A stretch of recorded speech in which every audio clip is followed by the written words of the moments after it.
Hello students. Last lecture में हमने जो बात की थी वो थी डिसोसिएशन की। Okay, which is the thing which is common in both acids and bases. So what we have seen that aqueous solutions of acids and bases, they conduct electricity because when they are diluted. What is dilution? I will let you know later. But when acid is added to water, ठीक है, what happens? The acids or bases they dissociate in the form of ions. मैंने आपको बताया था acids में जब water add होता है, water में जब acid add होता है तो क्या होता है? HCl plus H2O. Now this will dissociate in the form of ions. ठीक है, dissociation हुआ so it will form H plus. Now this H plus will react with this H2O. ठीक है, या तो डायरेक्टली आप क्या लिख सकते हो, H2O नहीं लिखना हो तो HCl के नीचे क्या लिख सकते हो, AQ लिख सकते हो. AQ means water is added, so it will form H3O plus Cl minus. Now because of these charges, because of these positive charges, they conduct electricity. ठीक है. Now similarly in the form in bases NaOH, it forms Na plus NaOH minus. तो ये भी क्या conduct करेंगे, electricity. So ions are responsible for conduction of current and acids and bases they dissociate in the form of ions to conduct electricity. Now what is the purpose of dilution? How are acids and bases diluted? तो बात करते हैं अब हम dilution की. Just a minute.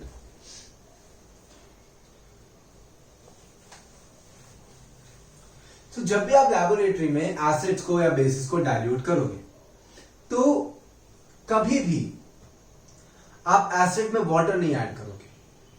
ठीक है, acid में कभी भी वाटर ऐड किया नहीं जाता है. जैसे ये एक बीकर है, इसमें एसिड है,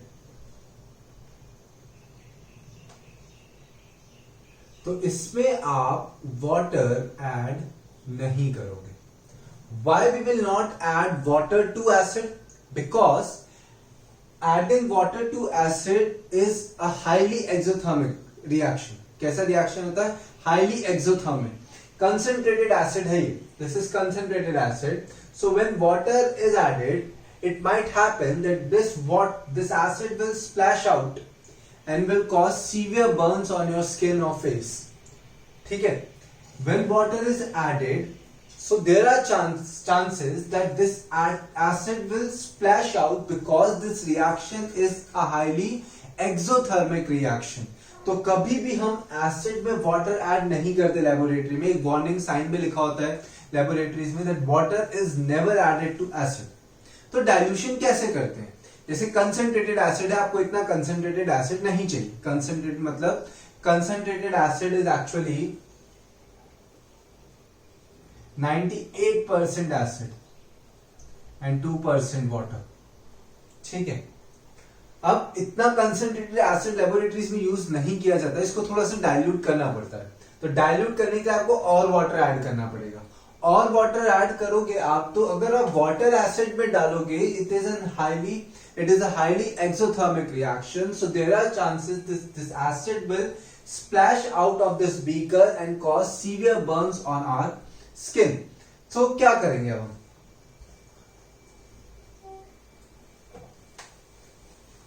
देखो, तो क्या करना चाहिए अब हमें? एक बीकर में वाटर लेना चाहिए, जितना भी वाटर चाहिए, और उसमें एसिड ऐड करना चाहिए with the help of dropper.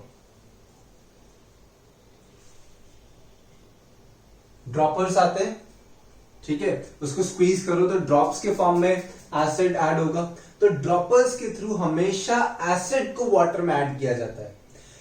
ठीक है, वाटर को कभी भी एसिड में ऐड नहीं करेंगे. जैसे यहां पे एसिड है तो वाटर को कभी भी डायरेक्टली ऐड नहीं करेंगे. This is the right way of dilution. Clear?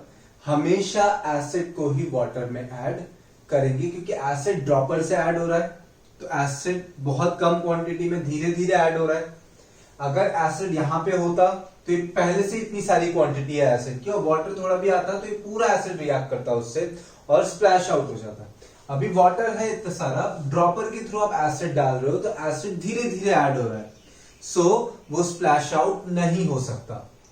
ठीक है, तो जो बर्न्स कॉज कर सकता था एसिड, वो पॉसिबिलिटी चली जाती है, बट तो भी प्रिकॉशंस ज्यादा लेने पड़ते हैं इस केस में भी। ठीक है, क्योंकि कंसंट्रेटेड एसिड बहुत ही सीवियर बर्न्स कॉज करता है स्किन पे। क्लियर? वो जब मेटल को मेल्ट कर सकता है, एसिड अगर मेटल को कोरोड कर सकता है, मेटल को मेल्ट कर सकता है, तो आप एक आइडिया लगा सकते हो कि हमारी स्किन के साथ क्या करेगा। ठीक है, इसलिए कंसंट्रेटेड एसिड आप स्टूडेंट्स को टच भी नहीं करने दिया जाता लैब्स में। Okay, so you should know this thing. अब हम आते हैं पीएच पे।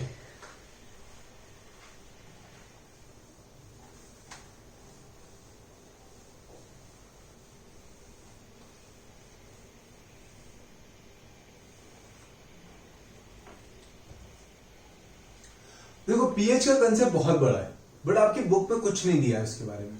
तो हम पहले डिटेल में जाएंगे तो आप कंफ्यूज होगे, क्योंकि आप लोग को सीबीएसई बोर्ड मतलब एनसीईआरटी बुक्स में लॉगरिथम का चैप्टर ही नहीं आता है 9th में। पहले गुजरात बोर्ड में लॉगरिथम का चैप्टर आता था 9th में, तो आप लोग पीएच को इजीली समझ सकते थे। बट अब गुजरात बोर्ड की टेक्स्ट बुक नहीं है, अब सीबीएसई की टेक्स्ट बुक है, एनसीईआरटी टेक्स्ट बुक है आपकी, तो उसमें लॉग का कोई कंसेप्ट ही नहीं।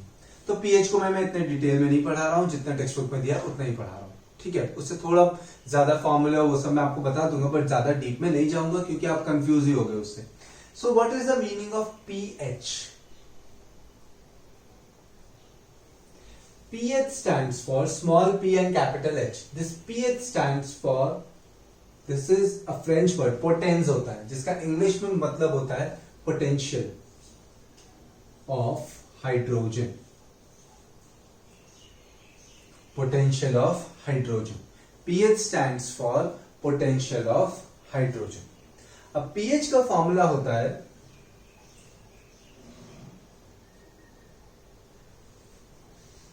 पीएच क्या है?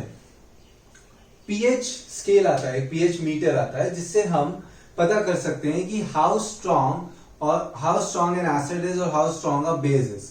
हमें इंडिकेटर से सिर्फ इतना पता चलता है कि given solution is an acid और अ बेस। मैं क्या बोल रहा हूं, इंडिकेटर्स, नेचुरल इंडिकेटर्स या सिंथेटिक इंडिकेटर्स से क्या पता चलता है कि given substance is an acid और अ बेस। बट वो कितना स्ट्रॉन्ग एसिड है, कितना वीक एसिड है, या कितना स्ट्रॉन्ग बेस है, या कितना वीक बेस है, वो तो हमें पता नहीं चलता उससे। तो उसके लिए क्या यूज होता है? पीएच मीटर यूज होता है। ठीक है, जो पीएच नंबर मैं आपको बताऊंगा कैसे पता चलता है कि वो स्ट्रॉन्ग एसिड है या स्ट्रॉन्ग बेस है। उससे पहले मैं आपको पीएच का एक फॉर्मूला बताता हूं। पीएच का फॉर्मूला होता है minus log of hydronium ion concentration to the base 10. H3O plus भी लिख सकते हैं या H प्लस भी लिख सकते हैं, दोनों चलता है। ठीक है, ये पीएच का फॉर्मूला है जो आपकी बुक में नहीं दिया है। अब आपको लॉग का कंसेप्ट तो आया ही नहीं 9th में, क्योंकि गुजरात बोर्ड का सिलेबस निकल चुका था। तो अब ये सॉल्व कैसे होता है वो आपके कोर्स में ही नहीं है, तो आप ये फॉर्मूला भी नहीं याद रखोगे तो चलेगा। No need to remember this formula. But ये मैंने क्यों बताया कि H3O प्लस का कंसंट्रेशन जितना ज्यादा होगा उतनी वैल्यू ये कम होगी, क्योंकि ये क्या है, नेगेटिव में। इसका आंसर भी नेगेटिव में आता है, बट क्या कम हो जाता है। जितना ज्यादा H3O प्लस कंसंट्रेशन होता है उतनी वैल्यू इसकी क्या आती है, कम आती है। ठीक है, जितना ज्यादा ये H3O प्लस कंसंट्रेशन होगा उतनी वैल्यू इसकी कम होगी। अब पीएच जो स्केल है, pH scale varies from 0 to 14। PH scale कैसा है? 0 to 14। पीएच मीटर होता है 0, 7 and 14। अब देखो, पीएच मीटर से पीएच मीटर पे हम लोग उसका सैंपल लेते हैं और पीएच मीटर पे इंडिकेशन आता है कि उसका पीएच कितना है। ठीक है, तो अभी आपको ये फॉर्मूला कैसे अप्लाई होता है वो तो सीखना ही नहीं है। तो क्या सीखना है, pH scale ranges from 0 to 14। क्यों रेंज 0 से 14 करता है उसका भी रीजन है, पर वो आपके कोर्स में ही नहीं है, और अगर कोर्स में होता भी तो उसके लिए आपको लॉग सीखना पड़ता, तो वो सब चीज अभी देखनी ही नहीं है। अभी आपको क्या याद रखना है, this pH stands for potential of hydrogen. तो पीएच स्केल से हमें कैसे पता चलेगा कि how strong an acid is और how strong a base is. तो क्या करेंगे हम, पीएच स्केल पे सैंपल को टेस्ट करने के लिए एक प्लेस होती है, उस पर सैंपल आपने रखा, तो पीएच मीटर इंडिकेट करता है कि उसका पीएच कितना है। तो अगर पीएच 7 है तो उसका मतलब होता है वो न्यूट्रल, 7 से ज्यादा है तो बेस, बेसिक कैरेक्टर इंक्रीज होता है 7 to 14 में, और इस साइड एसिडिक कैरेक्टर इंक्रीज होता है।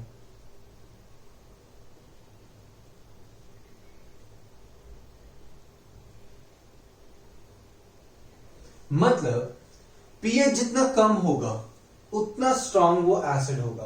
HCl का पीएच अराउंड 0.9 या 1 होता है, हाइड्रोक्लोरिक एसिड जो हमारे स्टमक में सिक्रीट होता है। ठीक है, this acid has a pH value of around 0.8 to 1, तो ये बहुत ही ज्यादा स्ट्रांग एसिड है। तो पीएच में क्या है, पीएच जितना कम है, पहली बात तो कोई भी सैंपल का पीएच अगर 7 से कम है तो वो एसिडिक है, 7 से ज्यादा है तो वो बेसिक है।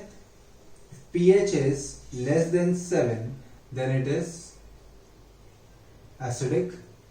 If pH is greater than 7 then it is basic, and if pH is equal to 7 then it is neutral.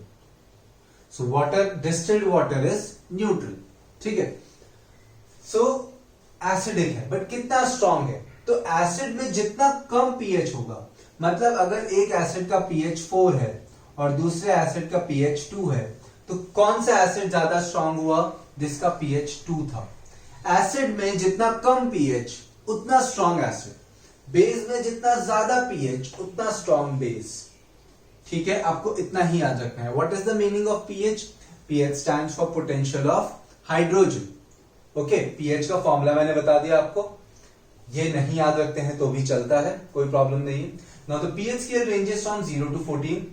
0 to 7 indicates acidic character of any substance, 7 to 14 indicates basic character, while 7 indicates neutral.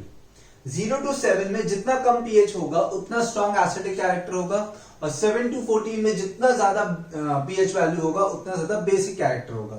For example, अगर किसी का pH 11 है और एक का pH 13.8 है suppose, NaOH का 13.8 to 14 हो जाता है pH, तो NaOH बहुत ही स्ट्रॉन्ग बेस होता है। तो pH यहां पे 13.8 और 11 में से कौन सा ज्यादा स्ट्रॉन्ग बेस होगा, 13.8। तो बेस में आपको ग्रेटर वैल्यू देखनी है और एसिड में आपको स्मॉलर वैल्यू देखनी है। बेस है या एसिड है वो कैसे पता चलेगा, if it is smaller than 7 then it is acid, if it is greater than 7 then it is base. Okay, so कोई कंफ्यूजन नहीं होना चाहिए इसमें आपको। ये आपका पीएच स्केल था। ठीक है, अब पीएच स्केल के साथ साथ पीएच पेपर्स भी आते हैं, उसको आप सॉल्यूशन में डिप करो तो उसका कलर चेंज होता है, और उसके बाहर लिखा होता है कि अगर ये कलर आता है तो उसका पीएच कितना होगा अप्रॉक्स। तो आप अगर देखो पेज नंबर 26 पे, तो आपको एक पीएच पेपर दिया है जिसके कलर्स आप एकदम ट्रू है वो नहीं मान सकते, आपको ब्रैकेट में भी दिया है कि रफली बनाए। सो पीएच पेपर के मतलब पीएच पेपर का जो मैनुअल होता है उस पर लिखा होता है कि अगर इस टाइप का कलर आता है तो उसका पीएच है। So with the help of pH paper we can determine whether means how strong an acid और अ बेस इज। ठीक है, इंडिकेटर्स किसके लिए यूज होते हैं, to determine that a given substance is an acid और base, that's it. वो acid है या बेस है सिर्फ उतना पता चलेगा, कितना स्ट्रॉन्ग एसिड है कितना स्ट्रॉन्ग बेस है वो पता नहीं चलेगा। उसके लिए क्या यूज होता है, या तो pH meter, pH scale. PH meter is a digital device which directly indicates pH scale is analogue device, मतलब उसमें पॉइंटर मूव होता है। देन पीएच पेपर, जिसमें कलर चेंज होता है। ठीक है, तो इतनी चीजें आपको याद रखनी है। पीएच का कंसेप्ट आपको पता चल गया है। 7 to 14 basic, 0 to 7 acidic, 7 neutral. Acid में जितना कम उतना ज्यादा स्ट्रॉन्ग, बेस में जितना ज्यादा उतना वो ज्यादा स्ट्रॉन्ग। ठीक है, so just write down this thing, pause the video over here and write down this.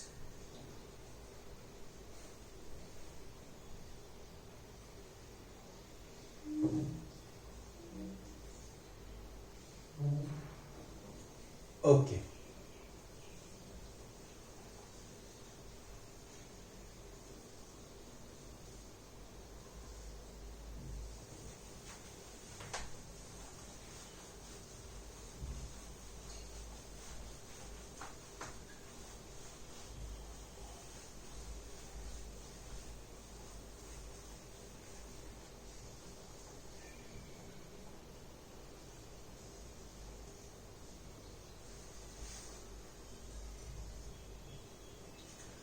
importance of pH in everyday life. Your next topic is what is the importance of pH in our day-to-day life.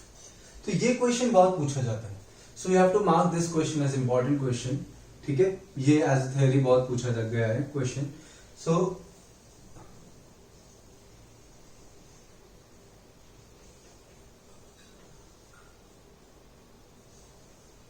importance of pH in everyday life, this is a topic. तो ये पूरा एक collective question भी पूछ सकते हैं आपको कि state the importance of pH in everyday life, या तो इसके सब टॉपिक्स पे भी पूछ सकते हैं कि क्या क्या इंपॉर्टेंस है। तो आपका जो फर्स्ट टॉपिक है टेक्स्ट बुक में, are plants and animals pH sensitive. अब बात करते हैं, आपको पूछा है कि पीएच का प्लांट्स और एनिमल्स पे कोई भी इफेक्ट होता है। तो अगर आप एनिमल्स की बात करो, अपने प्लांट्स की भी बात करो, तो हमारे अंदर क्या है, लाइफ प्रोसेसेस हैं। There are different life processes, digestion, respiration, excretion, हमारा नर्वस सिस्टम है, हमारा सर्कुलेटरी सिस्टम है। ठीक है, तो जितने भी लाइफ प्रोसेसेस हैं वो कब एफिशिएंटली या प्रॉपरली वर्क करते हैं, जब हमारे बॉडी का पीएच मेंटेन रहता है। तो हमारी बॉडी का पीएच कितना होना चाहिए? लाइफ प्रोसेसेस कौन से पीएच में वर्क करते हैं? 7 to 7.8। इतना पीएच रेंज हो तो लाइफ प्रोसेसेस क्या करते हैं? प्रॉपरली वर्क करते हैं। मतलब हमारे जितने भी ऑर्गन्स हैं वो प्रॉपरली वर्क कब करेंगे? When this is the pH range of our body. Stomach में एसिड सीक्रेट होता है, वहां का पीएच रेंज अलग होगा क्योंकि वो तो एसिडिक वही कर रहा है। बट हमारी जो बॉडी का पीएच है ओवरऑल वो कौन सी रेंज में होना चाहिए? 7 to 7.8। ठीक है, अब देखो सपोज एसिड रेन होती है, सपोज फर्स्ट रेन हुई और वो पॉल्यूशन बहुत ज्यादा है, तो वो कौन से रेन में टर्न हो जाएगी? एसिड रेन में। अब एसिड रेन का पानी इवेंचुअली कहां पे जाता है? जो वाटर बॉडीज है वहां पे ही जाता है, रिवर्स में, लेक्स में।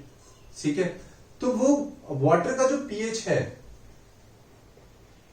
सी वाटर का पीएच इतना ही होता है, 7 to 7.5 के बीच में ही होता है, इतना होता है सी वाटर का पीएच। तो अब क्या होगा कि जैसे ही एसिड रेन हुई, वो पानी गया वाटर में, तो वो पीएच क्या हो जाएगा? ड्रॉप हो जाएगा। तो पीएच एक सर्टेन रेंज से अगर ड्रॉप हो जाए, आपके उसमें दिया है इज लेस देन 5.6। ठीक है, आपको क्या लिखा है? when pH of rainwater is less than 5.6 it is called acid rain। pH of rainwater किससे कम हो? if pH of rainwater is less than 5.6 then it is called acid rain। now when this acidic water flows into the water bodies it lowers the pH of that water body, और वो लो होके कहां आ जाएगा? 6.56 के भी नीचे चला जाएगा। तो उससे क्या होगा? जो एक्वेटिक लाइफ है, ठीक है, जो एक्वेटिक लाइफ है वो वाटर पे ही सर्वाइव कर रही है, और वो वाटर का पीएच इतना ज्यादा ड्रॉप हो गया है कि एसिडिक हो गया है, तो वो एक्वेटिक लाइफ को डैमेज होता है। आप देखना कहीं पे भी एसिडिक रेन हुई है तो वहां की जो वाटर बॉडीज हैं उसमें जो एक्वेटिक एनिमल्स थे, एक्वेटिक प्लांट्स थे, वो नहीं बचते क्योंकि उसका पीएच लेवल क्या हो जाता है, ड्रॉप हो जाता है। Clear? So pH is important in our day-to-day life. So this was the very first topic. Are plants and humans or plants and animals sensitive to pH? So of course they are, because the life processes they work efficiently in the pH range of 7 to 7.8. But suppose when acid rain occurs, acid rain means when the rain has a pH less than 5.6, then it is termed as acid rain, acidic rain. So when such water is added to our water bodies, it lowers the pH of that water body and it affects aquatic life. Okay? और suppose वो water body कहीं पे और उससे कोई humans भी उस पे अपना कुछ कर रहे हैं, वर्क कर रहे हैं, तो वो भी अफेक्ट होगा. So this eventually disturbs the ecological balance. Okay, next topic है आपका, what is the pH of the soil in your backyard. देखो, जो हमारा जो सॉइल होता है ना, उसका पीएच अराउंड, आपके बुक में तो नहीं दिया है, तो सॉइल का पीएच होता है अराउंड 6.5 टू 7.5. सॉइल का पीएच क्या होता है, अराउंड 6.5 टू 7.5 पीएच होता है. अब अगर इससे कम हो जाए, 6.5 या 6 से कम हो जाए, तो वो माना जाता है that soil is very acidic. और अगर इससे बढ़ जाए तो उसको बोलते हैं हम बेसिक. दोनों चीजें अनडिजायरेबल है.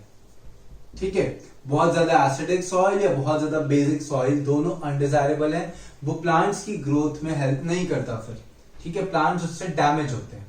ठीक है, तो आपकी बुक में क्या दिया है, plants require a specific pH range. That pH range is not given but it is 6.5 to 7.5. To find out the pH required for the healthy growth of a plant, you can collect the soil from various. अच्छा, ये आपको activity दी है. Okay, just a minute.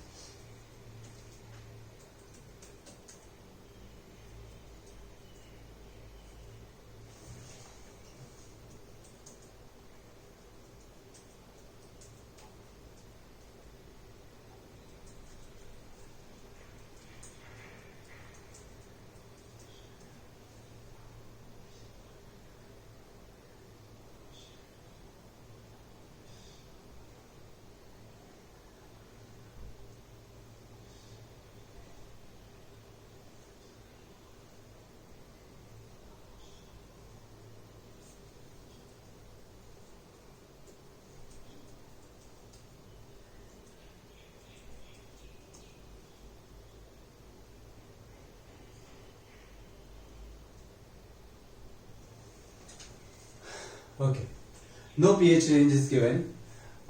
See, soil का pH मैंने आपको कितना बताया, 6.5 to 7.5. अगर पीएच रेंज 6.5 से कम है, if the pH is less than 6.5, then that soil is termed as acidic soil.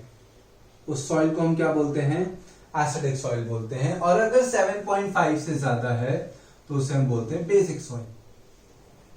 तो अगर सॉइल कहीं पे एसिडिक हो गया है due to any reason, if it is less than 6.5 तो वो होगा acidic, and if it is greater than 7.5 then it is basic. But अगर वो एसिडिक हो गया है तो वापस से हमें इस रेंज में लाना हो तो इसके एसिडिक इफेक्ट को हटाना पड़ेगा. एसिडिक इफेक्ट किससे हटता है, कोई एक बेस से. अगर आपको कोई भी एसिडिक इफेक्ट को न्यूट्रलाइज करना हो तो वो किससे होगा, with the help of a base. तो एसिडिक इफेक्ट को न्यूट्रलाइज करने के लिए हम बेस ऐड करेंगे. That base is limestone. फिर से इसी रेंज में लाने के लिए हम क्या करते हैं, लाइमस्टोन ऐड करते हैं. और अगर बेसिक सॉइल हो गया और इसको इस रेंज में लाना हो तो देखो बहुत सारी चीज ऐड कर सकते हो. पीट ऐड कर सकते हैं. एक तो peat is the low grade form of coal. ठीक है, या तो अमोनियम सल्फेट ऐड कर सकते हो.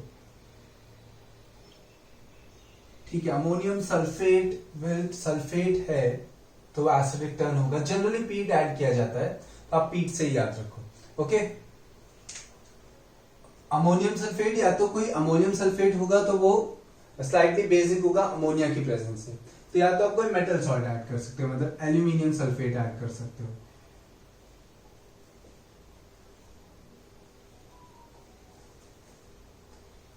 ओके तो क्या याद रखना है आपको, सॉइल में क्या क्या चीजें लिखनी है। The normal pH range of a healthy soil means which promotes plant growth is 6.5 to 7.5. If it falls below 6.5, then that soil is termed as acidic soil, and if it becomes greater than 7.5, then it is termed as basic soil. Now, to neutralize this acidic soil, what should be added? Limestone, क्योंकि acid को neutralize किससे करते हैं? Base से. And to neutralize basic soil, what should be added? Peat. Peat is a low grade form of coal, and or aluminium sulfate can be added. Okay, so this thing you have to remember in case of soil. तो अभी हमने दो topics पढ़े, plants और animals sensitive है या नहीं है. So of course their pH range varies from 7 to 7.8. Soil का pH 6.5 to 7.5. तो ये आपको याद रखना है, ठीक है. So just right this thing. तो ये चार्ट रहेगा, तो आप ये चार्ट अगर आपको याद रहेगा तो आप स्टेटमेंट में भी इसको फॉर्म कर सकते हो, ठीक है. तो एक ये पर्टिकुलर चीज देखो आप.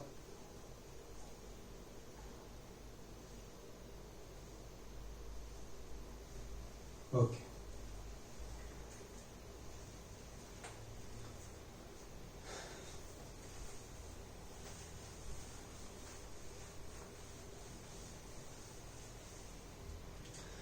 अब आता है पीएच इन डाइजेस्टिव सिस्टम.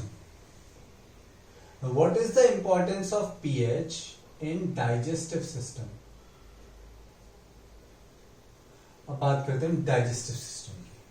तो देखो डाइजेस्टिव सिस्टम में क्या होता है, सपोज कभी कभी क्या होता है, आप लोग कोई चीज अच्छी लग रही है आपको, ठीक है, तो एक्सेस में आपने खा ली, ठीक है, उसके कॉन्सिक्वेंसेस सोचे बिना हमने एक्सेस में कोई चीज बहुत ज्यादा खा ली, ठीक है.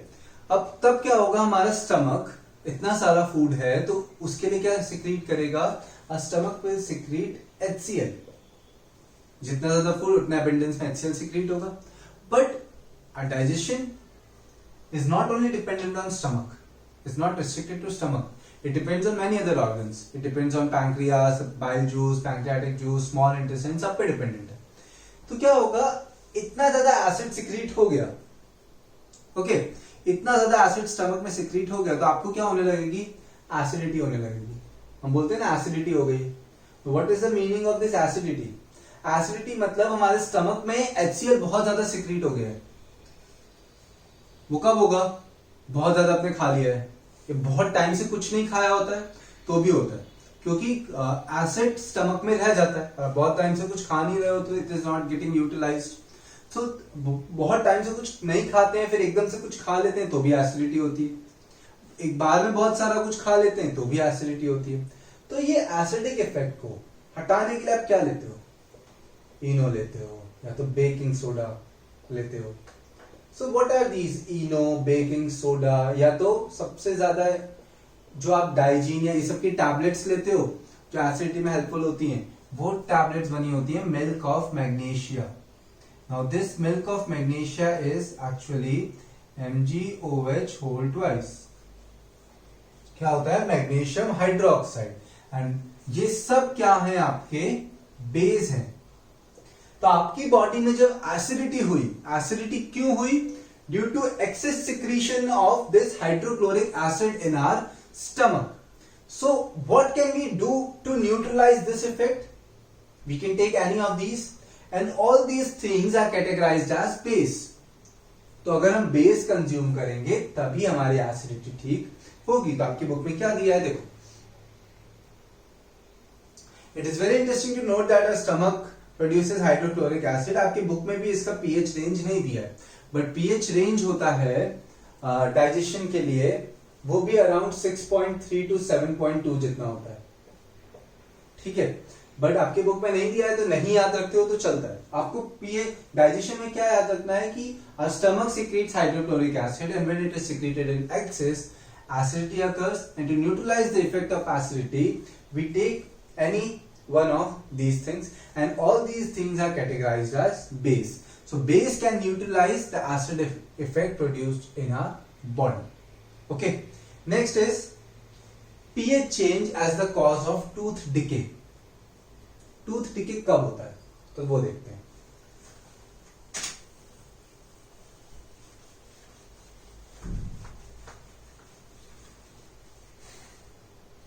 देखो हम लोग जो चीज कंज्यूम करते हैं उसमें शुगर्स प्रेजेंट होती हैं, सैकेराइड्स प्रेजेंट होती हैं, ठीक है। सैकेराइड्स, शुगर्स, ये सब क्या हो जाती है हमारे माउथ में स्टक रह जाती है कभी कभी। If you are not brushing your teeth properly तो क्या होगा, सैकेराइड, शुगर्स हर एक फूड में होती है ये सब चीज, ठीक है। किसी किसी में बहुत ज्यादा होती है तो कंज्यूम करने को मना किया जाता है ज्यादा। तो सैकेराइड्स क्या होती है हमारे माउथ में रह गई तो उस पर बैक्टीरियाज अटैक करते हैं और वो धीरे धीरे क्या करते हैं, हमारे माउथ का पीएच कम करते हैं। जब सैकेराइड स्टक हो जाती हैं, बैक्टीरियाज अटैक दो सैकेराइड्स के साइड वो बैक्टीरियाज वो सैकेराइड्स को कंज्यूम करते हैं, तो उससे हमारे माउथ का जो पीएच लेवल है वो बहुत ज्यादा कम हो जाता है। बहुत ज्यादा पीएच लेवल कम होने से if it falls below 5.5 then tooth decay will start. आपका जो टूथ है वो क्या हो जाएगा, सड़ने लगेगा। बट थोड़ा ही पीएच फॉल होता है, अराउंड 6.5 अगर पीएच पहुंच जाता है तो भी आपके माउथ में फाउल स्मेल आने लगती है, ठीक है। तो ये सब चीजें होने लगती हैं। तो क्या किया जाता है, जो आपका जो टूथपेस्ट होता है, this toothpaste is basic in nature. Toothpaste is actually basic in nature. So what is the role of toothpaste? It neutralizes the acidic effect which is produced in our mouth. हमारे mouth में जो acidic effect produce हुआ है, हम लोग food consume कर रहे हैं तो उसमें ये सब चीजें तो है ही, सैकेराइड्स हैं, शुगर्स हैं, सब तो है ही, तो उससे हमारे माउथ में एसिडिक इफेक्ट आएगा। But suppose if you are not brushing your teeth properly तो आप उसमें बेसिक कैरेक्टर तो अप्लाई नहीं कर रहे, ठीक है। हमारे टूथ एक्चुअली किसके बनते हैं, enamel. Enamel is actually calcium phosphate. Enamel is the strongest, hardest substance of our body. Enamel, ठीक है, it's made up of calcium phosphate. तो एसिडिक इफेक्ट जो हमारे माउथ में जो प्रोड्यूस हुआ उसको न्यूट्रलाइज कौन करता है, टूथपेस्ट करता है, ठीक है। So this is the importance of pH in our mouth. If the pH of our mouth falls below 5.5, then tooth decay starts. ठीक है. Your next topic is self-defense by animals and plants through chemical warfare. अब chemical warfare में क्या होता है कि suppose